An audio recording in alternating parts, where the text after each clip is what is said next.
Mr. Vice President, thanks for taking the time to do this. Absolutely. Well, I love to be here with all of you. It's a beautiful building and a beautiful morning. I always joke with Matt, but it's actually not a joke. I'm being dead serious that this is the most well-sourced journalist in Washington, D.C. And if you remember maybe 6 months ago, maybe it was actually a year and a half ago, when there was this big conversation in the Washington Post about what do we do to actually get in touch with the other half of America? How do we actually make our journalism more appealing to the half of the country that doesn't agree with far-left politics? And I think I texted Jeff Bezos and I said, if you're really serious about this, you should just hire Matt Boyle and make him run your entire political reporting shop. Now, Larry Soloff, I'm sure, is pissed off at me for that suggestion. But unfortunately, for the Washington Post, they did not take my advice. So I'm proud to be here with Matt Boyle and Breitbart, and thanks for everything you guys do. All right, so Mr. Vice President, the big news this morning is new jobs numbers blew away expectations. Huge. From the September numbers, so these were delayed because of the government shutdown. More than double, 119,000 new jobs. And then also there's some interesting stuff in the wages numbers there as well that shows wages on the rise. Your thoughts on the jobs numbers? Okay, so a huge jobs report, and I assume the market is going crazy right now, probably just opened, because what this shows is that the Trump economic policies are actually working. And you've got 119,000 new jobs. Economists thought that we would have about 50,000 new jobs, but that's actually just the headline number. If you look below the surface, I think the numbers are actually better. So number one, wages continue to way outpace inflation. If you go back to the 3 years of the Biden administration, the average American worker actually lost about $3,000 of take-home pay. In the first 10 months of the Trump economy, we've increased take-home pay by about $1,200, adjusting for inflation. So that's a huge, huge thing, and this jobs report confirms that. You have the number of manufacturing hours worked in the economy is actually going up. You see the private sector is really driving this economic growth and is driving the job creation. And this is really important, I know, to you, Matt, but really to me, and it's that we are seeing the job growth go to native-born American citizens. And what happened under the Biden administration is, to the extent there was any job growth at all, if you looked at the data, almost all of the net job creation in the United States under the Biden administration went to the foreign-born. Now, of course, some of those people are legal immigrants to the United States, but that means that a lot of the job creation was actually going to illegal aliens who shouldn't have been in our country. The best thing that you can say about the Trump economy is that American jobs are going to American workers for a change, and that's the thing that I'm proudest about with these numbers. Right, so now another big story is that last night President Trump announced that tomorrow he's going to be hosting a meeting with the New York City mayor-elect Zohran Mamdani. He calls him communist. I might have a He's not wrong about that. But anyway, point is that the Mamdani's rise can be attributed to his, everybody's, the new buzzword, if you will, is affordability. Sure. Right? Like, so how do we, people out there feel like they're, the economic situation isn't that great. Look, we're 10 months to the day here since the inauguration. But they want to see more. They want to see more action. We've seen a lot of steps you guys have taken. A lot of people are putting a lot of faith in what Secretary Besson is saying, that the first half of next year the economy is going to boom because of the policies you guys have enacted. What's your message to those out there who feel like they haven't seen that gain yet? Yeah, well, first, Matt, the government shutdown didn't help, to be clear. And I do think that actually pumped the brakes a little bit on all the great economic news that we were seeing. And look, the Democrats, our attitude was, why are the Democrats doing this?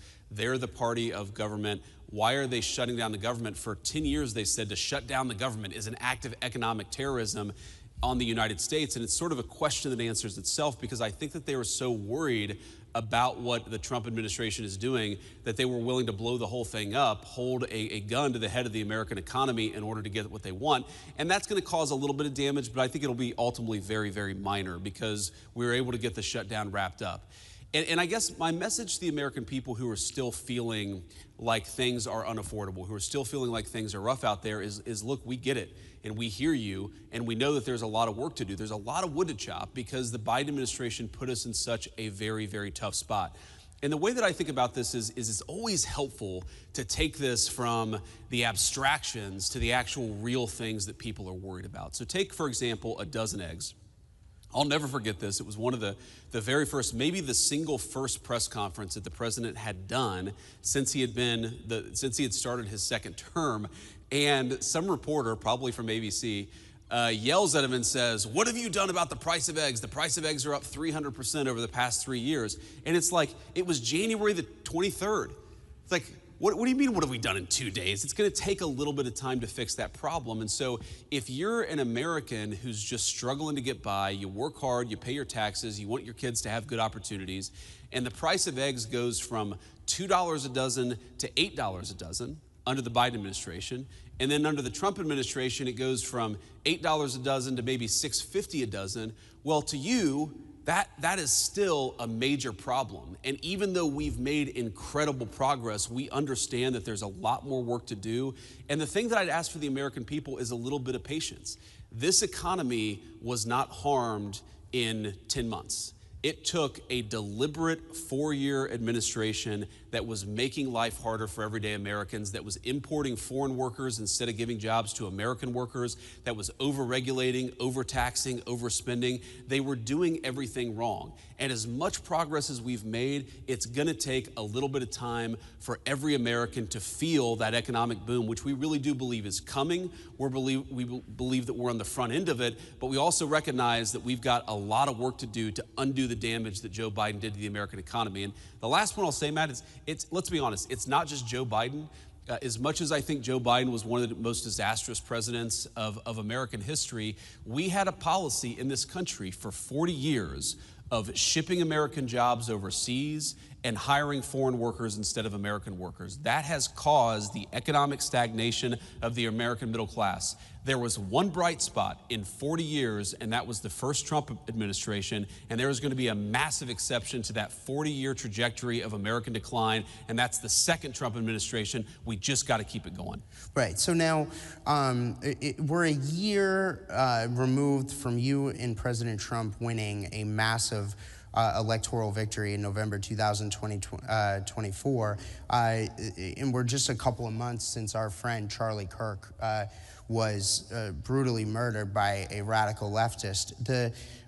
But at the same time, we are seeing some, whether it's inside Congress, outside Congress, some divisions in the MAGA movement. And I get it, that there's this issue, that issue, whatever. What would be your message to how to reunify this movement for the fights ahead, whether it's the midterm elections, 2028 and beyond? Yeah, I mean, I think that we have to remember that we have a lot more in common than we do not in common. And that the disagreements that animate the Republican Party, while they matter and they're important, I think these debates should happen. They should happen in podcasts, and they should happen in the media. They should happen on the op-ed pages. It's totally reasonable for the people who make up this coalition to argue about what our foreign policy should be, what our specific tax policy should be, what our housing policy should be. I mean, I had a meeting just yesterday that was focused in the West Wing about how do we get housing more affordable for young Americans, because of all the things that got completely out of control under the Biden administration. You had homes that doubled or tripled in price depending on the geography in 4 years under the Biden administration. We've got to solve that problem for our young people so they can afford to buy homes, start families, and actually build their own American dream. So I think my attitude is, let these debates play out, but don't let the debates that we're having internally blind us to the fact that we are up against a radical leftist movement that murdered my friend a couple of months ago, and that would throw many people in the Trump administration in prison, not for doing anything illegal, but for not following the far left's agenda. That is the real opponent here. A political movement in this country that has no animating principle, that has no agenda for the American people. Their sole obsession is to take down Donald Trump and anybody who helped Donald Trump govern. Focus on the enemy, have our debates, but focus on the enemy so that we can win victories that matter for the American people. That's my message. Right, so now one of the things that powered your guys' victory, I think, a year ago was a political realignment in this country, where we're seeing working class people shift to the Republican side, and the Democrats, frankly, are becoming the party of the rich. There was a new report that our partners here that put on this event, CGCN, published a couple of weeks ago called Class Dismissed 2. And in this report, they go into detail about how some of the numbers on this political realignment. 75%, more than 75% of the top 30 income congressional districts are represented by Democrats now. That's a totally new thing. The last 3 presidential elections, the Democrats counties were represented more than 60%, in the case of the 2020 election, more than 70% of aggregate GDP in this country. President Trump won counties 30-something% in each of those elections. So your thoughts on what we're seeing now with this political realignment and some of those statistics? So let me say a few things, Matt. So first of all, I think that part of what you see as division in the Republican Party is a consequence of this realignment. We have a new governing coalition. We have a new political coalition. We have people who didn't used to vote Republican, and frankly, they have different preferences sometimes on certain issues than maybe the Ronald Reagan or George W. Bush Republican Party did. I think the Donald Trump Party is a fundamentally new phenomenon in American politics. I think that it can govern the country successfully for the next generation, but some of those divisions you talk about are just the natural outgrowth of the fact that we've got a lot of working class voters who frankly don't care what was Republican orthodoxy 25 years ago, and so they're pushing the party in a different direction. And again, I think that debate is natural and normal, and it's something that we should frankly lean into, recognizing that the far left is really the problem that we have to confront in this country. The second thing that I'll say about it, Matt, is I think it's a great thing. You know, and I'm biased. Obviously, I grew up in a working class family. I was raised by the kind of people who were blue dog Democrats, socially conservative Democrats in the 80s and 90s, and have turned hard towards Donald Trump's Republican Party. These are the people who built America's greatest icons, who built America's greatest buildings, who drive our food into the grocery store every day. They are the human beings who actually make this country run. I'm proud of them, and I want to keep the Trump coalition together. That's one of the things that we have to do in 2026. And this is my third point, and this is tough, because one of the things that was true of the Democratic coalition in, say, the 1990s is that because the Democratic coalition in the 90s was more upscale, they showed up, the Republican coalition in the 1990s was more upscale, they showed up in midterms. So Republicans tended to do a little bit better in midterm elections in the 1990s than, say, Republicans do today. And that's because while these working class voters are great, there are also people who don't necessarily show up to vote in the midterms all the time. We've got to motivate them. We've got to get them out to vote. I think it's one of the lessons that we learned in Virginia and New Jersey is that when Donald Trump is not on the ballot, you've got to give people something to actually believe in, something to be inspired by to get out there and vote. They're not going to vote just because you have an R next to your name. You've got to speak to this new working class coalition. And the one worry that I have when I look at so many of our great congressional allies, I do think that some of our folks in Congress, they want to go back to the Republican Party of 20 years ago. That Republican Party was a Republican Party that lost and that couldn't successfully govern the country. We need to lean into this new coalition, do a better job serving them, and that's how we get them to show up in these midterm elections so that we can win not just presidential races, but midterm races too. Right. Okay. So you mentioned George W. Bush at the beginning of that answer. Now, there's a lot of news going on out there. Today is a somber day for the Bush family and for your predecessor, former Vice President Dick Cheney, who passed away. Today's his funeral. So I wanted to see if you have any thoughts on or message to the Cheney family. I know there was some misreporting out there about whether or not you were invited to that or whatever. But outside of that, there's also another big report that came out a couple of days ago about how George W. Bush and the people around him are plotting for retaking the Republican Party from President Trump and you down the road and going back to the old way of doing things. I guess they don't like to win, but the point is that that's out there. So any response to that as well? Well, first of all, my condolences go to Dick Cheney and his family. Obviously, there are some political disagreements there, but he was a guy who served his country. We certainly wish his family all the best in this moment of grieving. On the issue of George W. Bush, I mean, look, as you know, Matt, I don't put stock in any story that doesn't come from Matthew J. Boyle at Breitbart News, so this could be totally fake news. But I definitely think, and you already see this, you saw this in 2020, you're going to see it in 2025 and 2026, there is an effort to try to wrest control of the Republican Party away from the voters and away from the coalition that really delivered the big victory in 2024. I think it's a huge mistake. Look, the American people don't want stupid wars and America's jobs going overseas and wide open borders. That is, whether intentional or not, that was the legacy of the Republican Party that came before Donald J. Trump. I'm glad the president got us away from that Republican Party. It lost, but it was also a disaster for the United States of America. Let's actually have a foreign policy where we focus on the interests of American citizens. Let's have an economic policy that's about building in the United States of America rather than shipping all of our jobs overseas and getting Wall Street enriched in the process. Let's have an economic policy that's about more self-sufficiency. I mean, I have 3 kids. I have an 8-year-old, a 5-year-old, and a 3-year-old.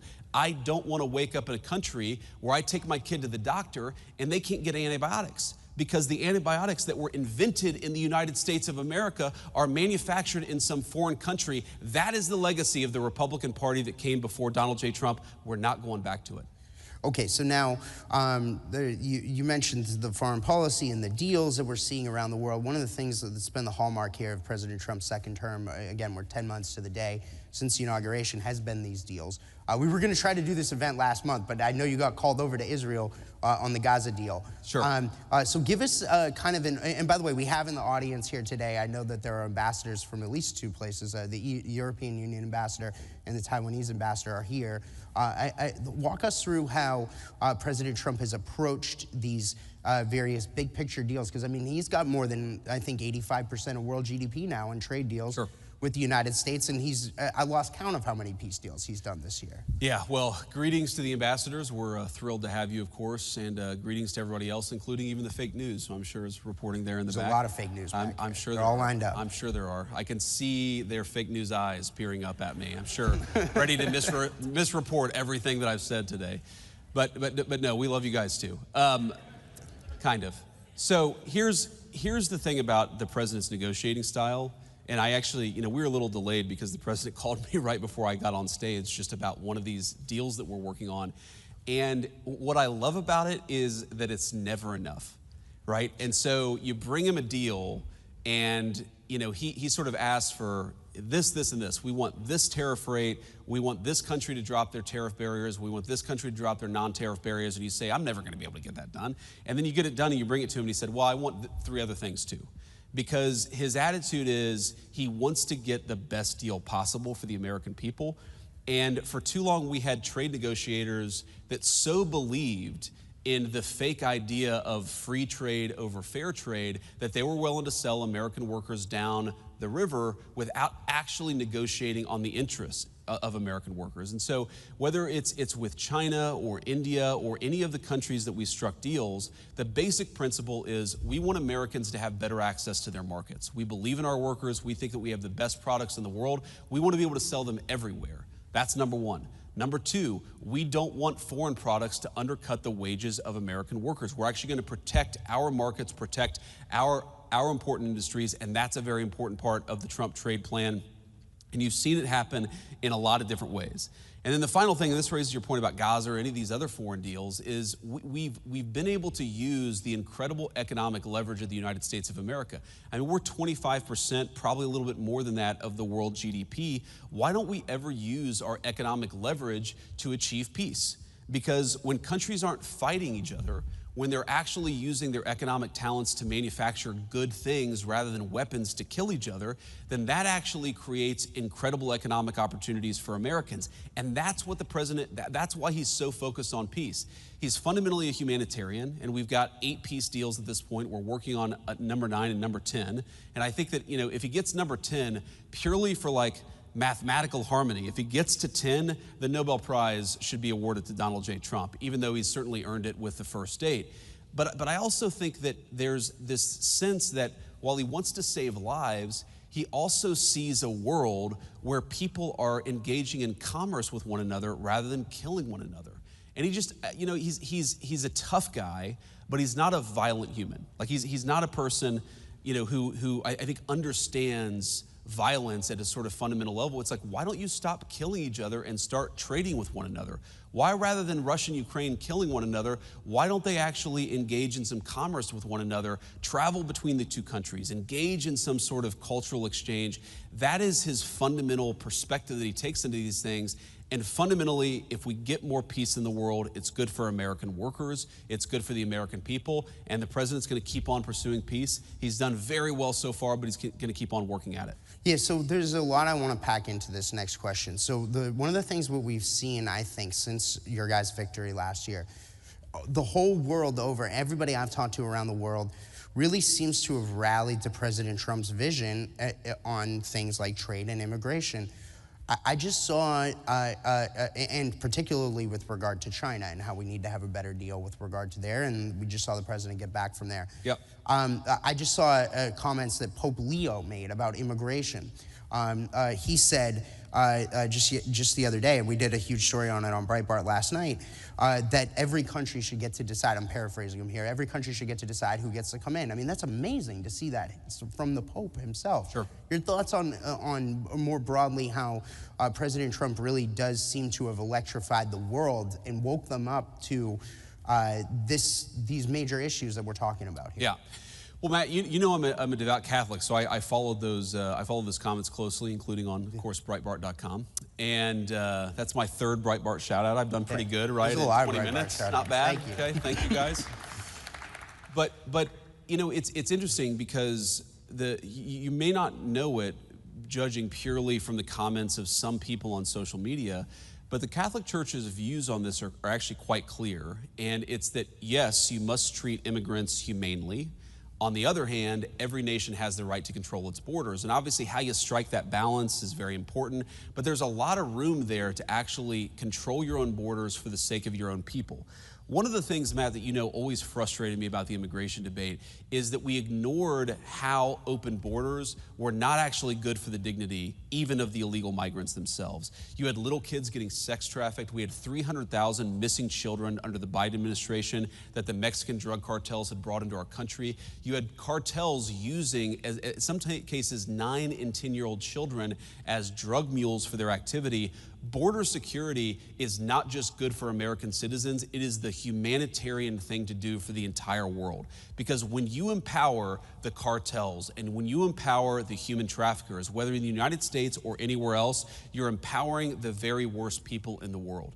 Now, you've seen this in Europe, you've seen this in a whole host of places, but you know, it's almost like Europe and America got this idea in their head that to control your border at all was fundamentally, you know, uncompassionate, maybe it was even racist and bad. The president and I reject that wholesale. Putting the interests of your citizens first, it's not some ancillary thing. It is the very purpose of government.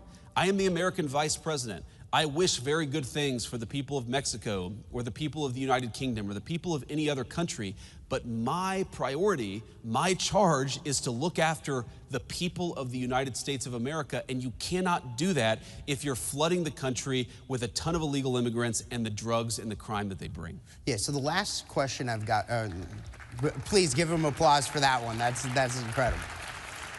Okay, so Mr. Vice President, the last question Even I've the got, Washington Post applause. I know, I think they did. So I got fired. So Mr. Vice President, the last question I got for you on that note, so is that there's a big discussion right now about healthcare in this country. Yes. The ACA subsidies expire at the end of the year. There's a lot of questions about what's going to happen about this. The Democrats shut the government down supposedly over this.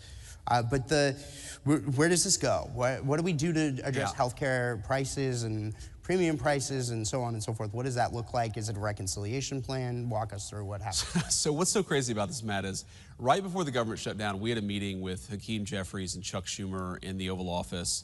Is this where President Trump gave them the MAGA hats? Yeah. This is not just that. But the president whispers to one of his personal assistants. They're all very good people.